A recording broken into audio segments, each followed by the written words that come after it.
right, hello everyone. Let's get started. So it is my great pleasure and honor to introduce our two guests for today. First of all, Hamid Ismailov, originally born in Kyrgyzstan and raised in Uzbekistan, who, and I suspect this audience may already be aware of this, but is considered Central Asia's foremost living author. Forced to flee Uzbekistan in 1992, he then moved to the UK, and in the UK he became the BBC World Service's first writer in residence. He is a prolific writer of poetry and prose, and his books have been published in Uzbek, Russian, French, German, Turkish, English, and other languages besides. Prominent novels, this is not an exhaustive list, but include The Railway from 2006, The Dead Lake from 2014, and The Underground from 2013. His 2020 anthology, And We Came Outside and Saw the Stars Again, earned him the award of World Literature Today's 75 Notable Translations, while his most recent novel, and the subject of today's conversation, We Computers, is a National Book Award finalist for translated literature. And he is here with Shelley Fairweather-Vega, who, with an MA in Russian, East European, and Central Asian Studies from the University of Washington, is a freelance translator for both Russian and Uzbek into English. And before her career in translation, Shelley worked in language teaching, criminal justice, and library science, all experiences that inform her specialization in prose and poetry from Central Asia. So please join me in welcoming our two distinguished guests. And just to get the conversation started, I'd like to ask about the title and especially the subtitle or the genre of this latest novel, We Computers. Since this is a campus where computers are frequently on people's minds, but ghazals and especially the synthesis of the two, not quite as often. So it would be fantastic to hear about the thought process behind this fusion of the ghazal and the computer. Okay, I'll start. First of all, thank you very much for coming and listening to us. How this particular book started. I have a friend, a French poet who deals with generative poetry. He is one of the founding fathers of generative poetry. He started it in 1980s, and I know him since 1990s. And one of the first experiments of us was that he published the poetry of his computers called Poème d'amour, Poème d'amour. And I was the first human being to translate the sort of, computer poetry into human language, into Russian. So we published this book, into 100 copies. It became a rarity immediately. So that was the first experiment which we made in 1991. And you can imagine his poetry was sort of, typed in the different fonts, but my handwriting was the human attempt to translate machine. So that was our first experiment. Then, many years later, I was appointed as the jury member of Neustadt Literary Award. And I thought very hard, whom should I nominate for the Neustadt Literary Award, and I decided to nominate him, my friend, French poet, who was quite successful in creating the generative poetry, the machine poetry. And because I nominated him, so I should have learned, the thought process of this particular person, his philosophy, what the machine sort of is doing, what the human being can't do, all of that. So the literary theory behind his understanding. His understanding is that human life means nothing, that literature or poetry is just the combination of words. And every reader puts his feelings or gets his feelings out of this particular, let's say, particular combination of words, So every person interprets any poem or any combination of words according to his experience, according to his life experience, all of that. So, and human life of a poet means nothing. So that was one of the maybe impulses which made me think about all of that, because it's strange being a human being and a poet or a writer to think that nothing stands, nothing valuable in your life which feels in this particular piece of writing. So it's quite challenging thought. One thing. Secondly, I love poetry from my childhood, and obviously, among the poets, if you are brought up in Central Asia, you read both Turkic poets and Persian poets. You are brought up in the Ghazal milieu, in the Ghazal system, in the Ghazal sort of, worldview. And obviously, one of the best poets ever lived on this planet is Hafez. And Hafez suits this particular idea of my friend perfectly well, because we don't know much about his life. There are several anecdotes which are sort of, which are copied from manuscript to manuscript, but there is nothing biographical about Hafez, neither by his contemporaries, nor for the sort of historic other figures and so on and so forth. So very scarce knowledge of Hafez's life, and he suits perfectly well the model of my friend, because we love his poetry as a combination of words, and what happens here paradoxically, people recreate his life through his poetry.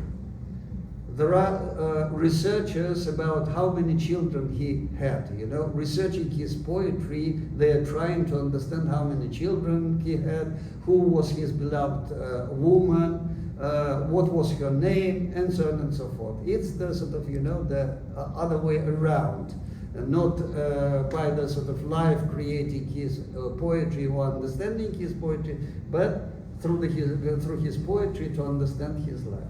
So these were the elements which came together when I decided to write this particular novel. And I wrote it before the hype with ChatGPT, with all of that. So because I was witnessing the thought process of this particular friend of mine many, many years before the ChatGPT and the hype around the AI. So shortly, that is the answer. And so I thought I'd also give just a plot summary now that you have all the background information. So in this book, sure enough, the main character is a French poet named Jon-Perse. In the 1980s, he discovers the personal computer, and he's blown away by the possibilities of just word processing, right? Just like being able to move a whole paragraph to a different part of the essay, or fix a typo, or delete one word and exchange it for another. And that gets him thinking, this poet, Jon-Perse, about all the possibilities. Maybe the computer could actually write poetry. Maybe it could analyze poetry. Maybe it could count, it could scan the whole corpus of poetry by Hafez and count how many times the word tulip appears, or wine, or candle, or beloved, to analyze things and come to conclusions that way. So he starts this project, and he's helped on this project by his Uzbek friend, Abdulhamid Ismail. Not to be confused necessarily with Hamid Ismailov, but probably to be confused with Hamid Ismailov. But anyway, Abdulhamid Ismail is the Uzbek poet who helps the French poet Jon-Perse discover a new world of poetry. Jon-Perse is into French poetry, 20th century poetry, but Abdulhamid Ismail knows Persian poetry and ancient Central Asian poetry, a whole different tradition. So now Jon-Perse has two loves. He has the computers, and he has Persian poetry that he falls in love with. Abdulhamid Ismail's initials are AI, surely just a coincidence, but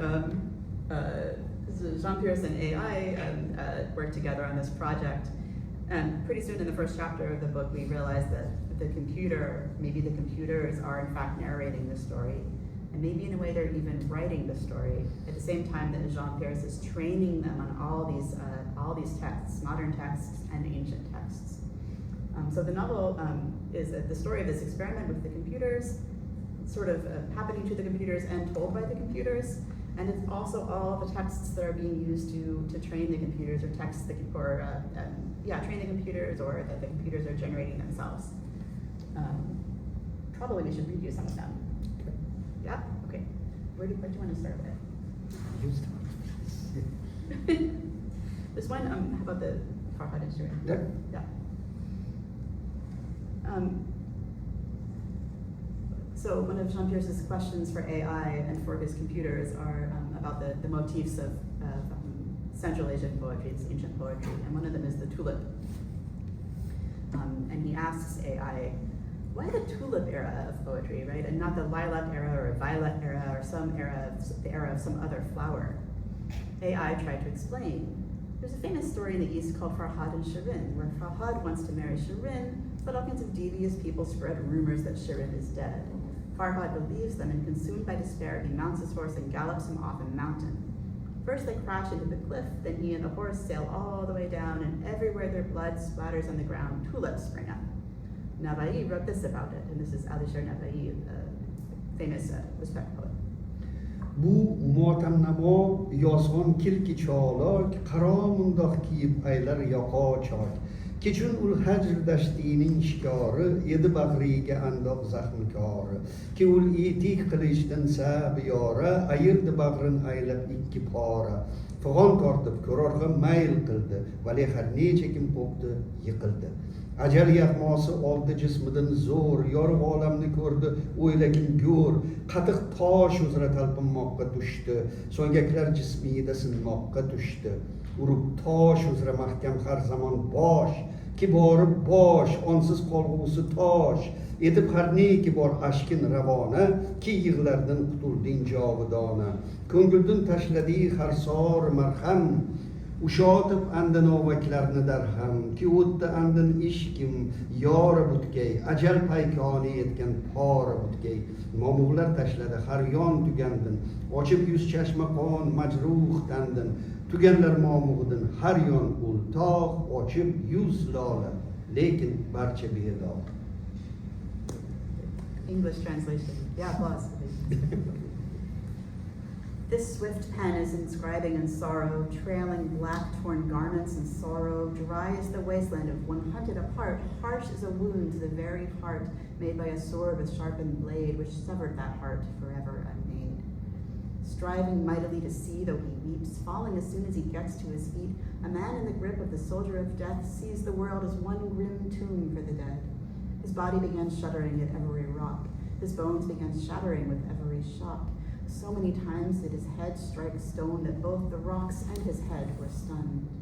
He let forth his tears in a river until his weeping was finished forever. From his heart there flowed an elixir, shooting like arrows or tangled splinters, and he thought perhaps his wounds would heal. When death's spear struck, all would be healed. He tossed off the spotted, bloody cotton. From his broken body the fountain spouted. On the slopes, from the blood now unblotted, bloomed tulips, their faces pure and unspotted. So there's your first two languages.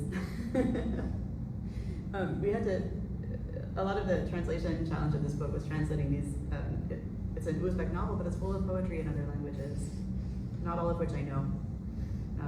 So I had to seek a lot of help translating these things. But for a text like this, I got to go and channel, ancient poets whose poems are meant to be recited out loud, rhythmic, rhyming, to make a big impression, paint a picture. So it's a lot of fun to translate this kind of poetry. And generally the Oriental sort of literature, or our literature, be it Turkic or Persian, it's based on the poetry. So basically all the so-called novels as well, like Farhad Shirin or Galili and Majnun, they are told in a poetic form. And sort of, sometimes they are intertwined with pieces of prose. So the majority is the poetry, but scene setting, for example, is in prose, a short piece of prose. So when you are working with this mentality, because you are working for a particular mentality which was trained for millennia, for example, on a certain type of literature, obviously you have to take into consideration this type of readership. And therefore, I blame maybe sometimes that I'm overusing poetry in my prose. It's the other way around, you know, prose but intertwined with the poetry rather than poetry intertwined with the prose. But you have to take into account the sort of, you know, the readership for which, or language for which you are writing, language in a bigger sense. And if English language readers aren't used to that kind of thing, then they just have to adapt. Yeah. Though English literature also has got the sort of, you know, I mean, for example, to read Shakespeare, for example, you have to read in a poetic form. That's true. Yeah. The other element besides computers, of course, is the ghazal. And the whole book is sort of structured like a ghazal, so the important structural points, at least according to our interpretation and use for this novel, is that a ghazal is a string of bites, kind of two-part lines. There's a specific rhyme scheme. You see the rhyme in the middle and at the end of the first bite, and at the end of every bite after that. Usually it's the same word, in fact, like a very precise rhyme, word or words. At the end of the ghazal, the poet signs it. He talks to himself. He kind of turns to a second person and speaks to himself. He uses his name as kind of a signature in the ghazal, which is useful when you're talking about oral poetry, of course, right? It doesn't appear on the page with an author's name. It has to be recited with the author's name to kind of attribute it to the poet. And then thematically, the theory of this novel is that the ghazal is always, certainly always a love poem, and it's sort of a hopeless love, with an unbridgeable gap between the lover and the beloved. So for me, in translation, this gives me permission for these poems to be really wistful, really sappy, really sweet, and to kind of not hold back with the emotions of it. I'll read you one that's one of my favorites in terms of how it turned out, and it's just a portion, because in the plot, the computer is fed these ghazals and has to analyze them to find clues about the life of Hafez. But he doesn't necessarily get the whole ghazal. He only gets part. So this is just I think 8 or 10 lines of this one. The pupil of my eyes sees naught but you. My aching heart speaks of none but you. Cage the bird of paradise now, if it will not fly in search of you. He will lay hands on that cypress tree who persists in earnest search for you. I am not impressed by a Christ who resurrects, but by lips that heal souls the way your lips do. It's so fun to translate just over the top like that. Yes, I was always wondering why, for example, Hafez is so great in, let's say, in our part of the world, in Persian literature, and why he is not recognized as one of the greatest poets ever lived on this planet, you know, by, let's say, Western audiences and so on and so forth, though it worked in German. And the explanation is very simple, you know, the nature of the Persian language, for example, or Turkic languages, which is SOV, subject, object, verb, and verb is always at the end of the sentence, and the end of the sentence is the most active part of the sentence. Whereas European languages are completely different. They can start with the verb, they can start with the adverb or whatever. And it's a completely different structure in a way. German, funny enough, is SOV as well. And therefore Goethe was quite sort of, you know, impressed by Persian poetry, and therefore he created the Eastern diva himself. But Shelley sort of, you know, has proven that I'm wrong as well. Well, I can't end my lines of poetry with a verb in English most of the time, but in this one, for instance, it just ends with the word you, and it's completely natural in English to end phrases and sentences with you. Yeah. So you just pick a different word to kind of focus on as the radif, or the kind of refrain at the end of the line. And in other ghazals, used the same word but didn't necessarily put it at the end. I just made sure it appeared in each of the lines where it was supposed to appear, but in different places. So it's kind of a puzzle or something as you read it to kind of anticipate that word and spot it. I think it's kind of like probably an active listening approach on the part of the listener to the poem. People, I mean, there have been a lot of translations of Hafez into English. Most poets translate him the way that they write their own poetry. So, like Emerson, I think, translated some Hafez, and it sounds a lot like Emerson. And beat poets translated Hafez, and it sounds like beat poets. I don't write my own poetry, so I didn't have a cage to start from. This is how it ended up. Maybe it helped you, yes. Because one of the great features of Hafez poetry, it's mysterious poetry. Generally, Ghazal as a form is kind of, because neither Persian nor Turkic languages, they've got genders. So therefore, when we are talking about beloved, it could be he, it could be a young boy, let's say, it could be she, it could be he with the capital letter, the absolute. So therefore, there is this kind of sort of oscillation or something like that, which is sort of very ambiguous one. And that is maybe the biggest challenge of translating the Oriental Persian or Turkic poetry, because you are translating into languages where you have to be precise whom you are addressing, him or her or the absolute, etc., etc. Whereas in those languages, it's sort of given. It's given, and therefore it's very difficult to recreate this ambiguity and this mysterious character of the poetry of Hafez and other great Ghazal writers. So why we call the noble Ghazal? It's because in this Ghazal you are living in a sort of paradox in a way, because all the Ghazals of Hafez have this philosophy of living in paradox, but you're living within the mystery in a way, either here or hereafter, or in a sort of, world of the flesh or world of the soul, all of that. It's quite ambiguous and neither here nor there, kind of. So that was the aim for the book as well, because it discussed the issues of AI, of the humans, authorship or belonging or all of that. So it was ambiguous enough to recreate the Ghazal form.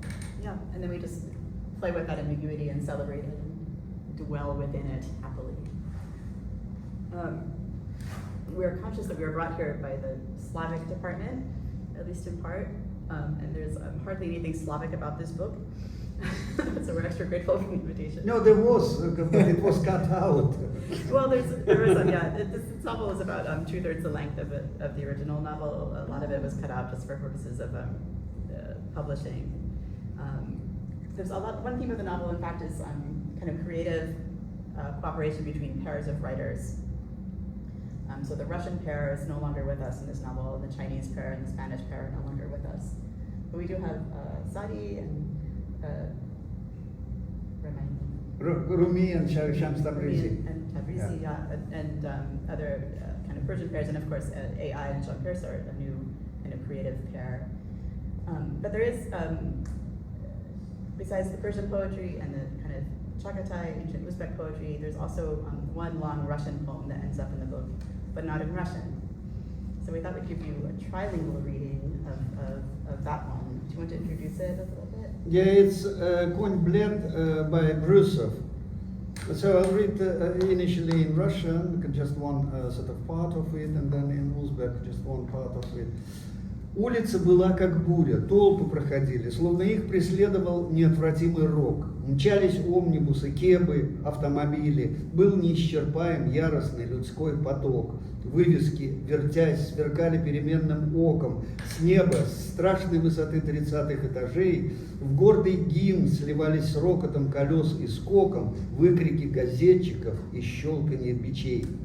Лили свет безжалостной прикованные луны, луны, сотворенные владыками естеств. В этом свете, в этом гуле души были юны, души опьяневших, пьяных городом существ. And that is in Uzbek.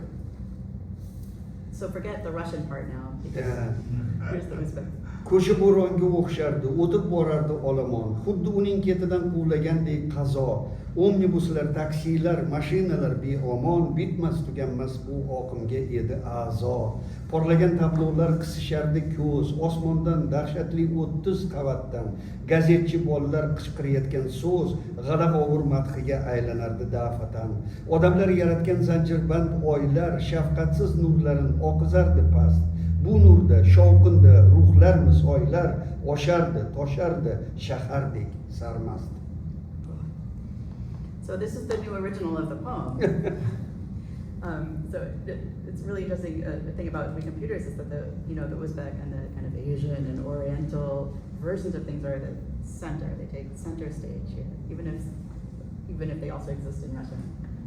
I find very, very entertaining and fun to work with. So my English translation came not from Brusov, but from Ismailov, right? So I'm translating the Uzbek translation. Usually that's forbidden. It's like big taboo against translating a translation. But in this case, it seemed like the only proper thing to do. All right. The street was a storm. The crowd flew past as if pursued by a hungry reaper. Constantly buses, cabs, and cars joined the endless, heedless stream.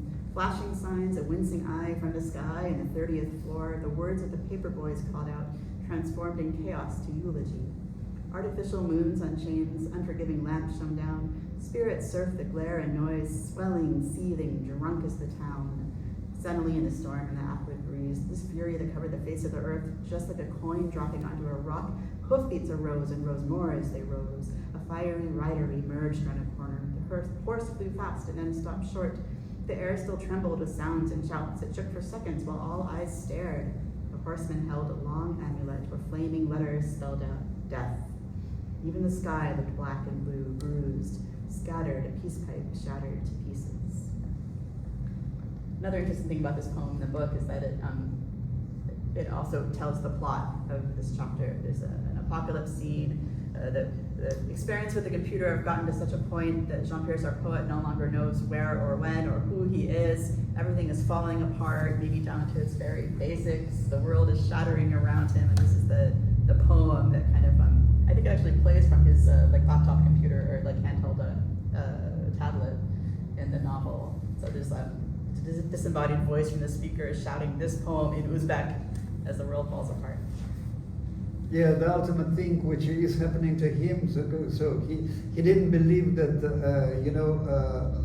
life means anything. So basically, the situation turns down that he lives in the literature. Basically, literature is managing his life, or guiding his life, or it's his reality basically.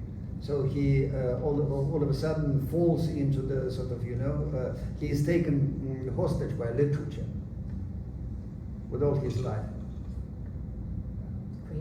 Great. What's your favorite part of this novel? What do you most like? What are you most proudest of? Would you like to share with us? It's a very difficult question. For me, challenge was, how you turn the life of a person, into the literature. Because as I'm saying, for example, there are attempts of people by the words recognize the life of a person. Yeah. So and I took it to the extent, to the ultimate extent, that person by the end leaves the literature, or literature lives through him. Yeah. Yeah. That was a challenging bit. And what we've read in the reviews and things so far is mostly people interested in the AI aspect of it. I mean, logically, right? It's in the news all the time on people's minds. Computers writing or trying to write. How do we grapple with that? Is that real writing? Is it as good as human writing? All the ramifications for writers and creators and artists of all kinds, of these AI tools that are getting better and better. But of course, this book was written before those large language models were ever trained and released. And more mundane, for example, challenge was because the book, as you are saying, is written by computers, by AI. AI generally as a writer is very boring. So in that sense, to keep sort of, AI-ness of the thing and at the same time not to bore people to the extent that they throw away the book, that was the challenge as well. I think it works. The AI narrators in this book have a personality. They're a little bit very arrogant, for one thing. They refer to themselves in the royal we, and they're quite testy. So if Jon-Perse gives them a task and then tells them to forget it, they get very offended. He worked so hard on this, and now he doesn't even want to read it. Things like that. So they have a personality that I think keeps them less boring than your average chatbot. Yeah. I mean, if I may, I'm very interested in the kind of religious dimension of all of this because. And this is something that comes up in discussions just of AI before even getting to your novel, I think, but a common way to make fun of people who are really invested in building AI is that what they want to do is to build God, right? Well, there's something priestly about their relationship to it. And of course, this book, as you made clear, was written before the current wave of AI, but there's something, it seems to me, sort of profoundly spiritual about a lot of the questions that you've raised, from the possibility of capturing the kind of soul of a person in words or not, right, to even the question of translating from originals or translating from translations and what kind of languages are permissible, and the fact that the ghazal is often a spiritual form, right? So I would love to hear any reflections that you have. Yeah, one of the sort of founding ideas which was interesting for me, for example, for example, Islam as a religion, is based on word, on word. Quran is the sort of word of Allah, as you know, and Sunnah is the words of Prophet. There is nothing else in Islam. So words, words, words. In that sense, the sort of the AI is a very interesting concept in that sense. Another aspect of it is the authorship. For example, in Islam, once again, for example, ghazal as a form, it's quite anonymous. Though you are putting your name as the sort of third person, it's quite anonymous. Basically, in Islam, it says that the word is given, even Quran is given by God, but I am the transmitter. Prophet is the transmitter of the word. There is no belonging to the prophet, of the Quran. So the same concept goes through the sort of literature as well. Once again, they are sort of putting their name, but they are putting as the third person. So they are sort of, in a way, abstracting themselves into the annihilization or whatever. Basically, they are sort of, writing it as a sort of someone else's thing, someone else's, anonymizing themselves as the authors. And it doesn't belong. So the problem of authorship, the problem of copyright is very similar to what AI is doing, though AI has stolen lots of our sort of authorships as well in order to feed but ultimately, if it serves sort of, as a communal pool of knowledge, so it's very religious in that sense as well. It reminds also the Sufi notions as well, of annihilation, of absolute knowledge, all of that. So you can find at the same time, there is another aspect of the AI versus the human being. So AI is a linear thing, and the ultimate sort of, expression of our logic, linear thinking, rational thinking. But it's beyond our mysticism and sort of, raw, cloudy stuff, what we call, for example, our feelings, our guesses, our intuition, all of that, and mysticism. So it's interesting to discuss all these issues, in one place. And the book is the place where you are discussing all of these sort of, similarities and differences. So does the title of your novel, The Computers, refer somehow to the title of essay by Nietzsche, the philologian, the philologists? No, because we computers in Uzbek is called Biskim computerlar.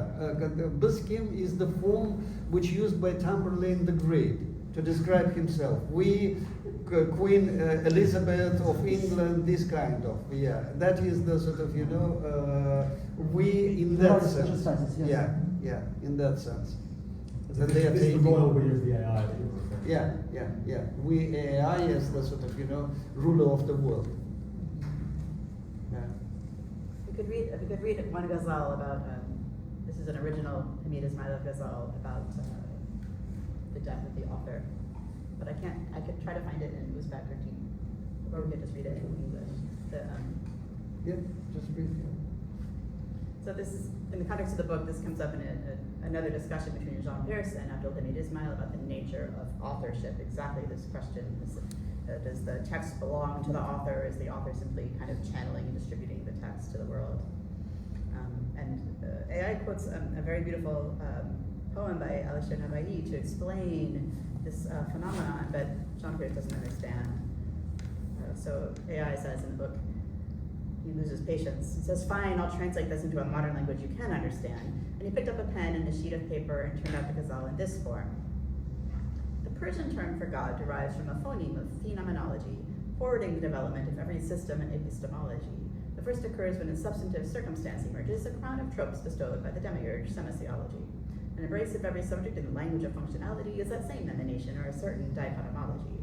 Starting with sharpened blades, we have the scholarly operandi, and second and third, etc., we arrive at isomorphology. The intentional circumstances of comprehensive dialogicity represented by linguists lacking the audience's lexicology. There's danger in examining every defect in lost unity. A language begun in nominality is foreign pharmacology. Nabai has never discovered any unity of speech and truth. Halaj is the man we put in charge of complex linguotheology. And the joke in the book is that at this point, Jon-Perse does understand the ghazal.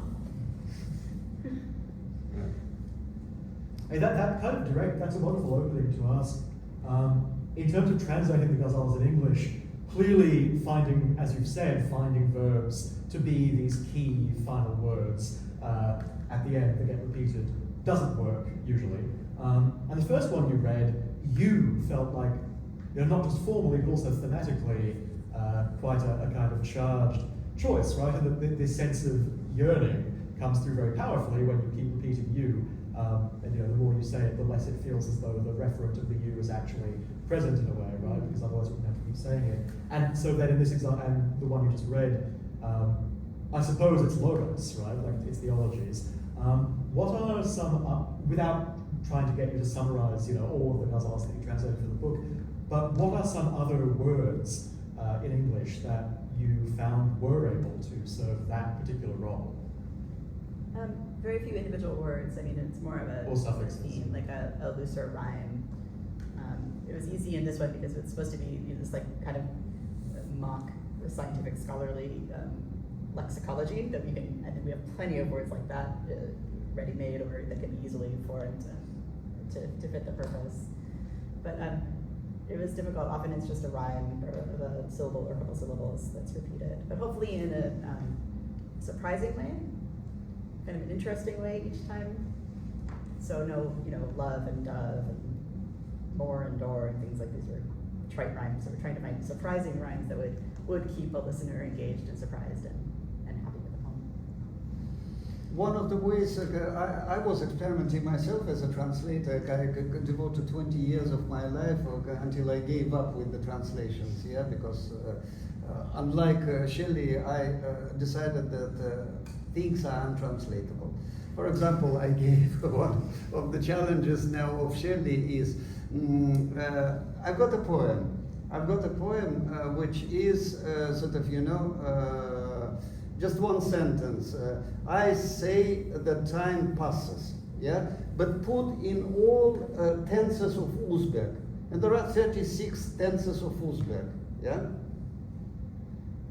When you translate into Russian, there are only 3 tenses, you know? So how would you translate it into Russian? Obviously, maybe there are ways. And as a translator, I was sort of, you know, trying to find ways to translate Ghazal, for example. And one of the closest things which I came about is anaphorically, you know, translate. To put the sort of, you know, the most active part in the very beginning. В ту ночь, когда, for example, когда into Russian, yeah? В ту ночь, когда горели взгляды, и сердцу было уж не в мочь, в ту ночь, когда горели к взгляду 100 свеч, и тьма бежала прочь, в ту ночь, когда па-па-па-па-па-па-па, и это ночь. So you are ending with ночь, but в ту ночь appears in the beginning. That is much more sort of natural way of Russian thinking, you know? So there are maybe ways of translating, but I gave up, you know, it was too much for me. That's another good way in English as well, just kind of start with the same. Yeah, with the thing, anaphorically rather than sort of, you know. Yeah. And there's several Hafez ghazals in here, including one that's analyzed extensively in one of the chapters. That's a dialogue between lovers, and it starts with I said and she said, I said and she said, and I said and she said. So I found like this very easy way to get the rhyme and just start with his lines with I said and her lines with end with said she. Yeah. So we have said she at the end, just right At the there, end, perfect yeah. place for everything, and then everything else can come in between. So that was once I figured out that would work, it was a relief. Yeah, I love your novels, and I specifically love that you go from genre to genre within your novels. There's like poetry, there's oral, like storytelling, there are myths and all of that. But like in content, you have this oral tradition, like stories and poems from oral tradition. But in the form, your novels are decidedly like modern and sometimes even postmodern, right? So, like especially this one, what you're talking about, the royal we of the computers, and sometimes that they're very like snappy and so, and they remind me of maybe 18th century novels that where the narrators like playfully introduced everything. So my question is, like, who did you read in terms of novelists in your formative years, and who do you like reading now? Yeah, it's a very interesting and great question.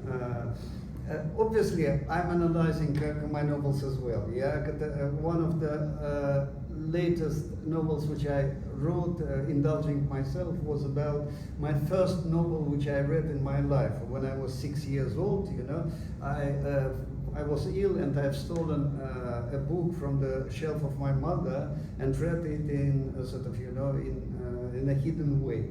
And I never admitted that I read this novel. It wasn't sort of, you know, an adult novel or whatever. It was a Soviet second-grade novel.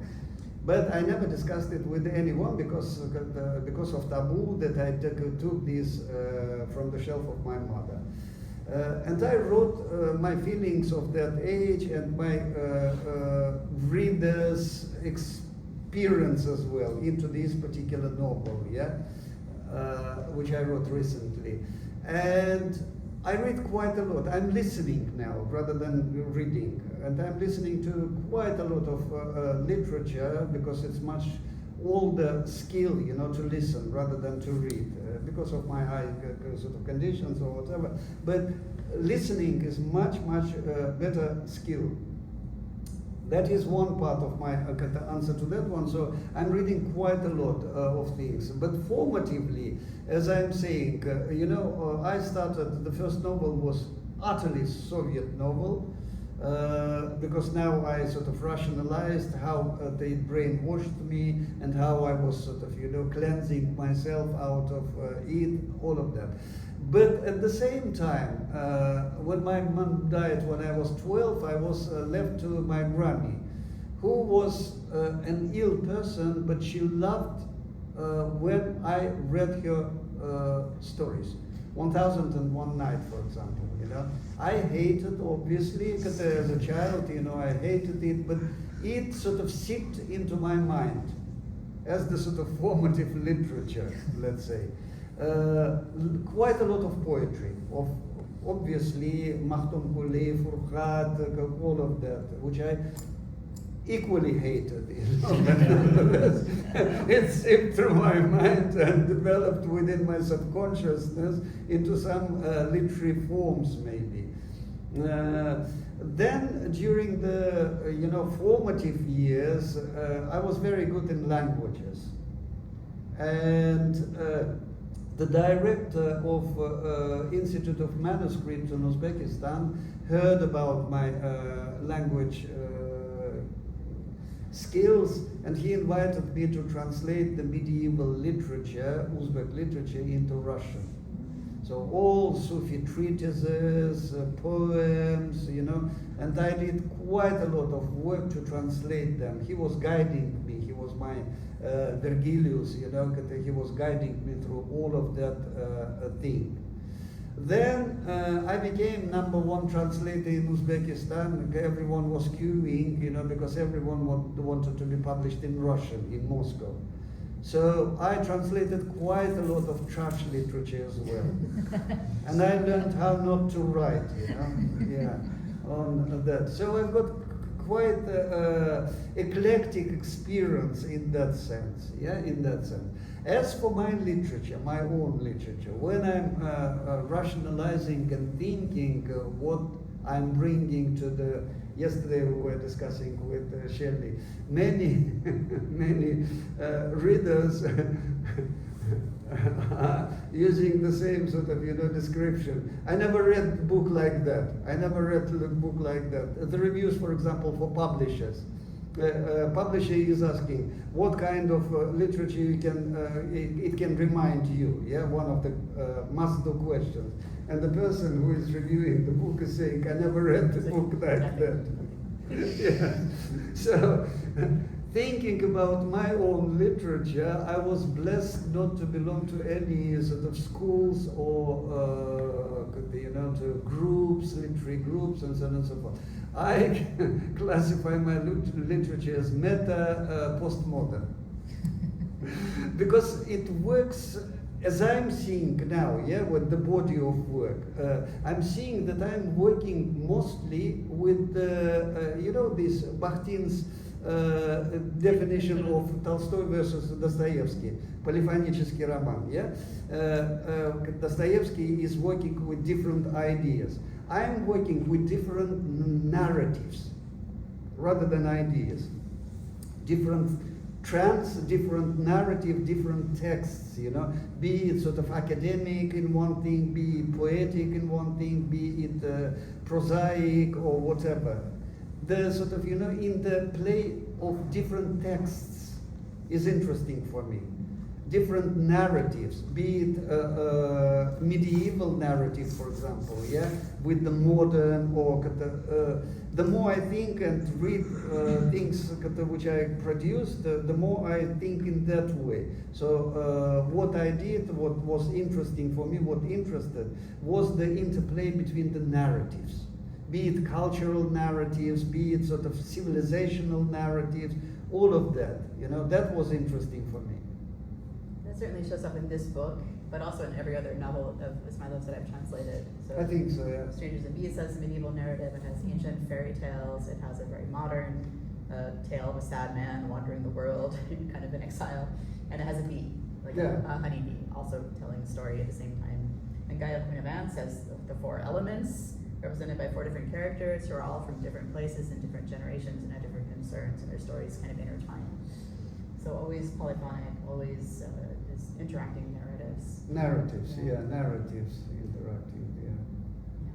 But why, for example, it's interesting, once again, a step further, for example, yeah, why it interests me. So the more I think about writing, the more I come to the idea that writing is not for particular audiences, for yourself or whatever, even though it's partly for yourself.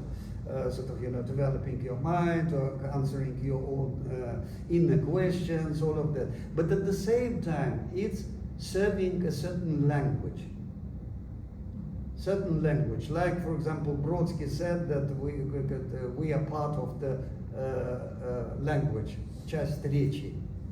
So writing is serving a particular language. You know, you bring different sort of, elements of this language, you develop it, you are sort of, finding new meanings in this language, you are developing, you finding, you challenging yourself, you are preparing sort of, spaces which were never attended in this language. So you are serving the language rather than a particular audiences or particular sort of group of readers, in a way. So in that sense, so I understand why I'm bringing the medieval part of it or whatever, yeah? Because it's the same language. It's the same language in different applications. Please. Thank you very much. I want to absolutely read this novel.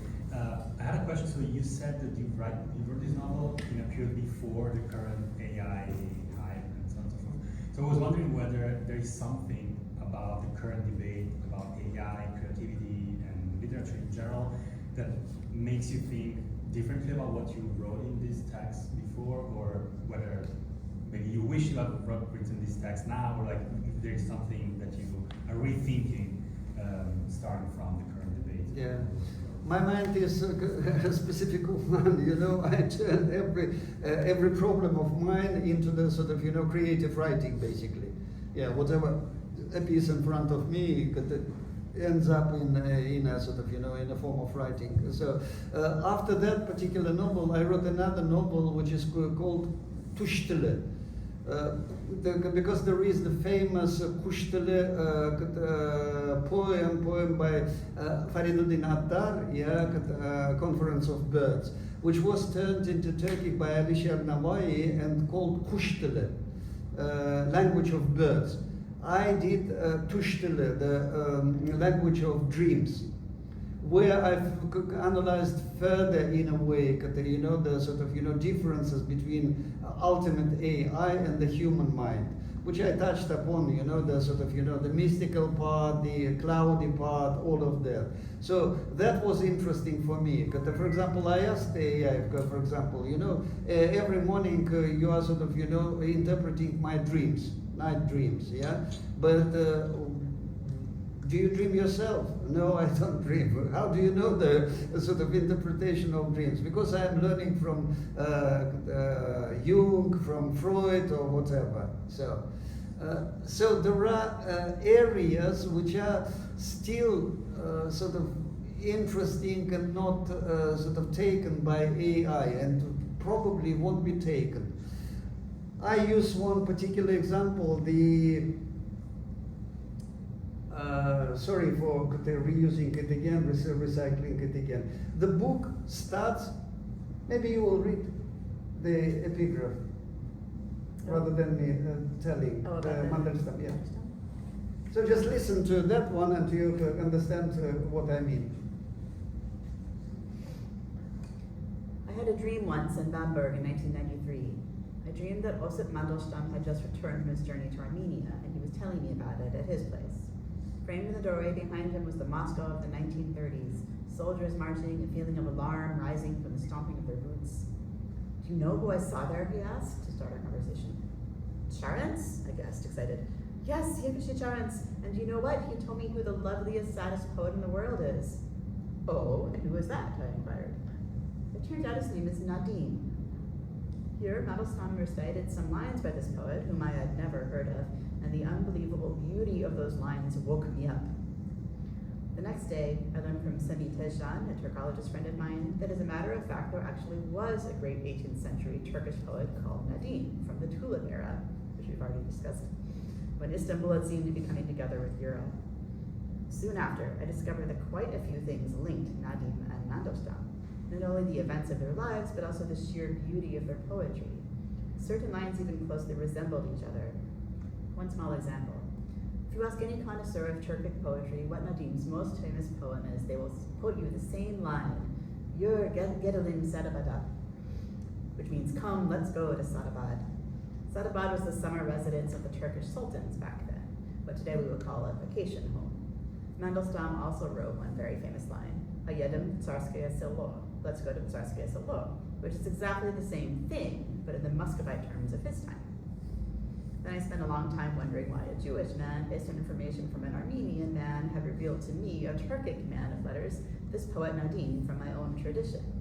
And the best reason I could come up with was that my subconscious mind had made an anagram out of the MND in Mandelstam to create an NDM for Nadim. So how would you explain this dream, you know? Is AI able to see this dream or not? Or experience this dream? So there are things which are sort of, Hafezian in our life, quite Hafezian in our life, which you can't explain.